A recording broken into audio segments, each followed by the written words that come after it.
o humihiling ng mga bagay na pag inisip mo, napaka-imposible. Example natin yung nanay mo. Yung nanay mo na lagi nagre-reklamo, nasasabihin niya, kailan ka ba matututo? Kailan ka ba magkukusang maglinis ng bahay?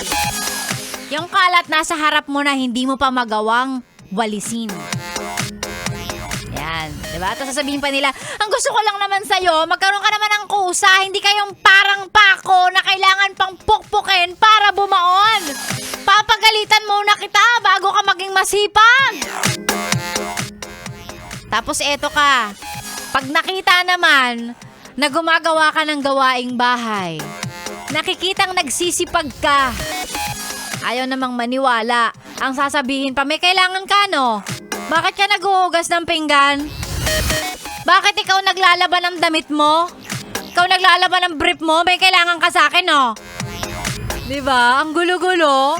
Makakala ko ba gusto mo maging masipag ako? Tapos ngayong masipag na ako, isipin mo, may kailangan ako. Himala ito. Talaga naman. Pero actually, totoo din yon. Kapag ka ang anak naging masipag bigla, may kasalanan yan.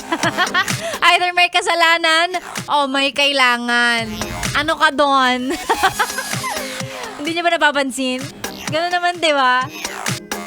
Kapag may kailangan, ayan, masipag yan. Pag magpapaalam, hihingi ng mas malaking baon, mag-overnight, matutuloy na yung outing nila. Ayan, may ilang araw magpapag-good shot.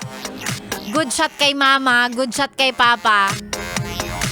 Para pag nagpaalam sila, mas mataas yung tsansa na payagan. Ay nako, maganda nga po. No? I mean, magandang umaga. Umaga pa rin pala. Wala pang tanghali. Wala pang 12 noon. 10:40 pa lang sa orasan ni Sexy Megan. Sa mga excited ng mag-lunch break. Mamaya na, tiisin mo muna yung gutom mo. Magtrabaho ka muna. Yan tayo Pero eto, sumatap muna tayo. Patahimikin natin tong mga nag-aabang ng na marinig, no? Yung kanilang mga pangalan on air. Hello at magandang umaga, sabi ni Edward Fernando. Good morning, Sexy Megan. Pa-shut up naman sila Engineer Chiles Balana sa Estancia, tama ba? Estancia site ng Metro Manila Subway Project. Dito kami sa Camp Aguinaldo site. Ayan. Hello po sa inyo, yung mga gandahan nyo yung Metro Manila Subway na yan. Una kaming sasakay para ma-check kung talagang maganda.